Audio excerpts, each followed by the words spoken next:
Bonjour à toutes et à tous, dans cette vidéo je vais vous donner 3 erreurs qu'il ne faut pas faire quand vous rentrez en prépa. Donc on est sur l'épisode 3 de Je rentre en prépa. Si vous avez des questions, vous les mettez dans les commentaires ou sur le site internet éducatif.fr où là il y a un chat et on peut peut-être vous répondre en direct si on est disponible. Alors, première erreur, n'imaginez pas que vous pouvez juste apprendre les formules par cœur et faire les exercices directement et ça passe. Si vous persistez dans cette vision, c'est-à-dire la vision que j'appelle recette de cuisine, c'est-à-dire j'applique sans comprendre des formules ou des théorèmes, eh bien ça marchera pas parce qu'en réalité, vous n'êtes pas dans cette dynamique-là, c'est pas ce qu'on veut vous faire apprendre. Nous, ce qu'on veut vous faire apprendre en prépa, c'est vous faire avoir de la hauteur, du recul sur la matière. Donc si vous persistez dans cette vision qui est juste recette de cuisine, j'apprends par cœur des théorèmes que j'applique sans comprendre, ou des formules, ça ne marchera pas. Deuxièmement, vous dire, voilà, c'est un concours, donc ça c'est la deuxième erreur, vous dire travailler seul contre tous. C'est ce que j'appelle ce type d'erreur. Moi je ne vous conseille pas de faire ça. Certes, vous allez passer des concours, mais l'idée c'est de travailler en équipe parce que vous ne tiendrez pas 1 an, 2 ans, 3 ans en prépa en étant totalement seul, isolé, en travaillant tout seul, c'est impossible.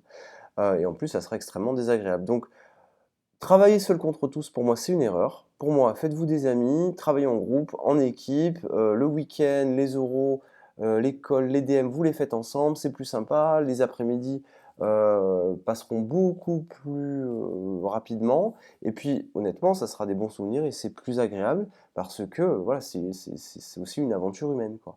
Donc, quand vous avez un DM à rendre, une colle à préparer, moi, je vous conseille de la préparer à plusieurs. C'est plus sympa et ça crée plus de dynamique et plus d'équipe, et plus d'esprit d'équipe. Je vous rappelle que quand vous serez ingénieur, vous allez devoir travailler en équipe, donc c'est un petit peu ça l'idée, de vous y préparer. Troisième erreur, donc là, ça je voulais vous en parler, l'erreur qui consiste à bloquer et à s'énerver. C'est-à-dire, il y a un truc que vous ne comprenez pas, vous passez 1 heure, puis 2 heures, à chercher un truc que vous ne comprenez pas, et bien qu'est-ce qui se passe? Vous perdez 2 heures, vous perdez une après-midi, votre énergie, vous êtes démoralisé, donc quand vous bloquez, n'y passez pas plus de 5-10 minutes max, et vous passez à la suite. Et dites-vous que quand on bloque, c'est que souvent il y a des choses préalables qu'on n'a pas vues, et c'est pour ça qu'on n'y arrive pas. Vraiment faites attention. Petit conseil, achetez des livres. Je sais que le livre le cours de votre prof sera forcément globalement très bien, mais je vous conseille d'acheter des livres pour juste avoir une autre vision du cours, ou parfois si vous avez mal copié ou que c'est mal écrit, pour avoir d'autres exemples, c'est quand même très bien d'acheter un livre.